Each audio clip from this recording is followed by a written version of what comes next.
नमस्कार दोस्तों, चलिए जानते हैं मध्य प्रदेश के तमाम बड़ी खबरों को केवल 5 मिनट में। लेकिन उससे पहले आप ये वीडियो कहां से देख रहे हैं हमें कमेंट बॉक्स में जरूर बताएं। साथ ही वीडियो को लाइक करके चैनल को सब्सक्राइब जरूर कर दें। आज देश भर में केंद्रीय ट्रेड यूनियनों और स्वतंत्र श्रमिक संगठनों के आह्वान पर आम हड़ताल हो रही है। इस हड़ताल में विभिन्न क्षेत्रों के कर्मचारी केंद्र सरकार की नीतियों के खिलाफ अपनी 17 मांगों को लेकर प्रदर्शन कर रहे हैं। लसुड़िया क्षेत्र में कोरोना संक्रमित महिला की मौत हो गई थी। वह कैंसर की बीमारी से पीड़ित थी, जबकि मंगलवार को भी एक महिला की उपचार के दौरान मौत हो गई। वह भी पहले से अस्पताल में भर्ती थी। डॉक्टरों ने कोरोना की जांच कराई तो पॉजिटिव आई। कार्मिक मंत्रालय ने कहा है कि सभी केंद्र सरकार के विभागों को कर्मचारियों की डिजिटल सेवा पुस्तिकाएं बनाए रखने और भौतिक सेवा पुस्तिकाओं को धीरे धीरे समाप्त करने का निर्देश दिया गया है। इस ईमेल में RDX से हमले की बात कही गई, जिसके बाद एयरपोर्ट पर सुरक्षा एजेंसियों ने सघन तलाशी अभियान चलाया, लेकिन कोई विस्फोटक सामग्री नहीं मिली। मेल एक अज्ञात आउटलुक आईडी से भेजा गया, जिसमें कई संदिग्ध नामों का उल्लेख था। एयरपोर्ट प्रबंधन की शिकायत पर खमरिया थाने में अज्ञात के खिलाफ FIR दर्ज कर दी गई है और पुलिस जांच में जुटी है। 150 से अधिक अज्ञात के खिलाफ केस। प्रशासन ने किया रीति रिवाजों के अनुसार अंतिम संस्कार। जादू टोना के शक में खौफनाक हत्याकांड। बिहार विधानसभा चुनाव 2025 से पहले भोजपुरी अभिनेता और पूर्व सांसद दिनेश लाल यादव निरहुआ ने CM नीतीश कुमार से एक बड़ी डिमांड सामने रख दी है। दिनेश लाल यादव ने राज्य में कलाकार आयोग के गठन का अनुरोध किया है, ताकि कलाकारों की समस्याओं का समाधान निकाला जा सके। 10 केंद्रीय श्रमिक संगठनों और स्वतंत्र ट्रेड यूनियनों के आह्वान पर 9 जुलाई को राष्ट्रव्यापी हड़ताल का आयोजन किया गया है। इसमें बैंक, बीमा, डाक, सार्वजनिक उपक्रमों, रक्षा, खदान, निर्माण और स्वास्थ्य क्षेत्र से जुड़े कर्मचारी शामिल होंगे। बिजली कंपनियों में 50,000 से अधिक नए स्थायी पद मिलेंगे। मध्य, पूर्व और पश्चिम क्षेत्र की बिजली वितरण कंपनियों में कर्मचारी अधिकारियों की भर्ती होगी। इसका फायदा 1,88,00,000 उपभोक्ताओं को मिलेगा। दावा है बिजली गुल होने या बिल में गड़बड़ी जैसी शिकायतों पर कम समय में सुनवाई होगी। अभी तीनों कंपनियां कर्मचारियों की कमी झेल रही है। इसका असर उपभोक्ता सेवा पर पड़ रहा है। समय पर सुनवाई नहीं होती। बार बार टोल फ्री नंबरों पर गुहार लगानी पड़ती है। करीब 15 करोड़ की लागत से इंदौर के लक्ष्मीबाई नगर रेलवे स्टेशन का विस्तार तेजी से हो रहा है। नया प्लेटफॉर्म बनाया जा रहा है। मुख्य रेलवे स्टेशन के पुनर्निर्माण के दौरान कई ट्रेनें संचालित करने की संभावना के कारण तेजी से काम जारी है। गजकेसरी राजयोग का शुभ संयोग निर्मित हो रहा है।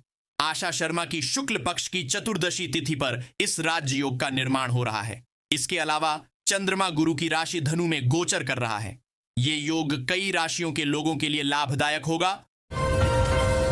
मुख्यमंत्री लाडली बहना योजना की करोड़ों लाडली बहनों के लिए ताजा अपडेट है। 12 जुलाई को उज्जैन से CM डॉ मोहन यादव 26वीं किस्त जारी करेंगे। खास बात यह है कि इस बार तय राशि 1250 के अलावा बहनों के खाते में रक्षाबंधन के शगुन के तौर पर 250 रुपए अतिरिक्त भेजे जाएंगे। इसके साथ ही 26 लाख बहनों को सिलेंडर रिफिलिंग के लिए राशि दी जाएगी।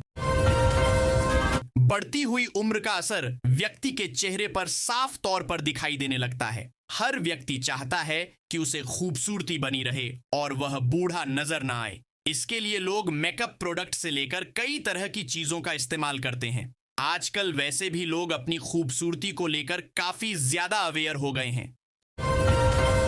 4000 साल पुराना ये मंदिर 1500 फीट ऊंचे पहाड़ पर बसा है, जहां भगवान नरसिम्हा की स्वयंभू मूर्ति विराजमान है। भक्तों का मानना है कि मूर्ति जीवित है और इसे हल्का दबाने पर खून जैसा लाल द्रव निकलता है। मॉनसून में हजारों लोग 150 सीढ़ियां चढ़कर इस चमत्कार के दर्शन करने पहुंच रहे हैं।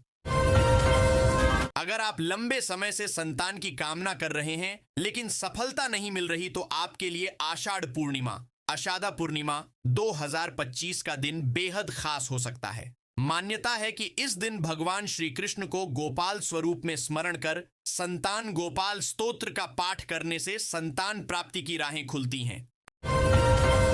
अगर बैंक संबंधित कोई भी काम है तो फटाफट निपटा लें, क्योंकि 9 से 20 जुलाई के बीच कई दिन बैंक बंद रहने वाले हैं।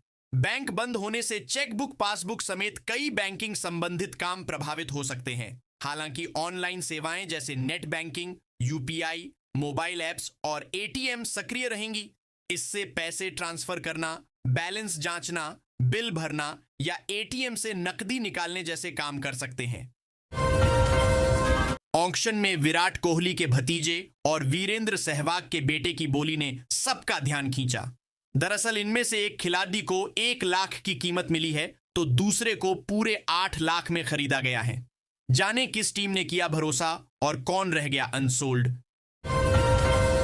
इंदौर से रायपुर जा रही इंडिगो की फ्लाइट में तकनीकी खराबी आने के कारण उसे देवी अहिल्याबाई होलकर हवाई अड्डे पर इमरजेंसी लैंडिंग करनी पड़ी। उड़ान भरने के आधे घंटे बाद विमान में फॉल्स अलार्म के संकेत मिलने लगे, जिसके बाद पायलट ने एहतियातन विमान को वापस इंदौर लाने का फैसला किया।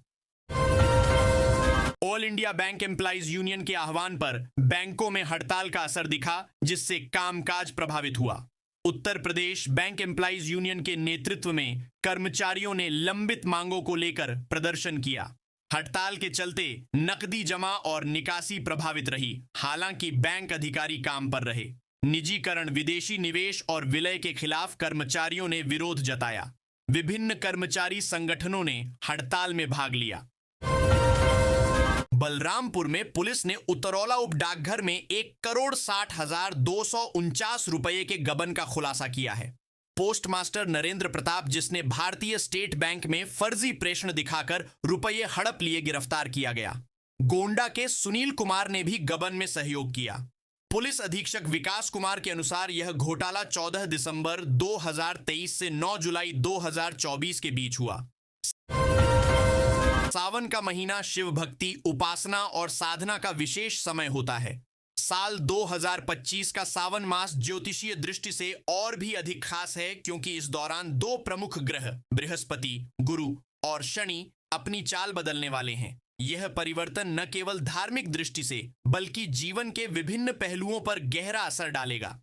आइए जानते हैं वैदिक ज्योतिष और वास्तु विशेषज्ञ आदित्य झा से इस गोचर का अर्थ और किन राशियों को इससे मिलेगा जबरदस्त लाभ। मुख्यमंत्री डॉ मोहन यादव की अध्यक्षता में हुई कैबिनेट की बैठक में कृषि सिंचाई जलकर की राशि पर लगाए गए ब्याज और जुर्माने की राशि को माफ करने का फैसला लिया गया। हालांकि इसका लाभ उठाने के लिए किसानों को मार्च 2026 तक मूल राशि जमा करनी होगी।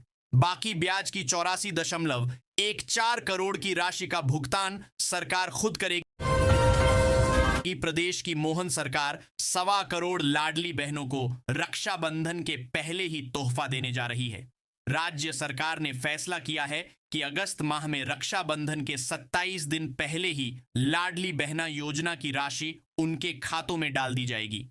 लाडली बहना की किस्त इस माह की 12 जुलाई को लाडली बहनों के खातों में डाली जाएगी।